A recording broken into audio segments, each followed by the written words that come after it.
సంజన గారు, ఇమాన్యుయల్ మళ్ళీ కలిసిపోయినట్లే ఉన్నారు. అలా అని చెప్పి పూర్తిగా కలిసారో లేదో తెలియట్లేదు. కానీ నేను చూసినంత వరకైతే ఇమాన్యుయల్ అలా బాధపడుతుంటే ఒక పక్క సంజన గారు కూడా ఇమాన్యుయల్‌కి ఒక రవ్వ మోటివేషన్ ఇస్తూ "ఏం కాదులే నెక్స్ట్ టైమ్ ఇంకో గేమ్ ఉంటది. అలాగే నువ్వు ఏడవటం ఏంటి ఇమాన్యుయల్? నువ్వు అలా ఏడవచ్చా?" అలా అంటే తను దగ్గరికి రాకపోయినా దూరం నుండైనా కూడా ఆ ఒక కేరింగ్ అనేది ఇమాన్యుయల్ వైపు చూపిస్తుంది.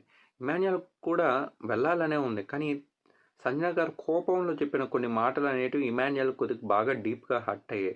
అంటే ఏ సమయాన నాకు నువ్వు సపోర్ట్ చేయలేదు. ఇటువంటి మాటలు అలాగే ఈ వీక్ మొత్తాన కూడా మీరు నన్ను ఏ విధంగా పోర్ట్రే చేయాలనుకుంటున్నారు? ఒక బ్యాడ్ వేలోన అంటే మీరు తప్పు చేశారో, నేను తప్పు చేశానో కూడా అర్థం కావట్లేదు అనే సిట్యుయేషన్‌లో ఉన్నారనమాట. కానీ తను మాట్లాడుతా ఉంటే మళ్ళీ ఇమాన్యుయల్ కొద్దిగా రికవర్ ఫీల్ అవుతున్నాడు. ఏం కాదులే ఇదంతా ఓడిపోయాను అందుకోసం ఎమోషన్స్ ఇవన్నీ అలా ఉండటం వల్ల ఏడ్చాను. అంతేగాని ఇంకేం లేదు. ఐయామ్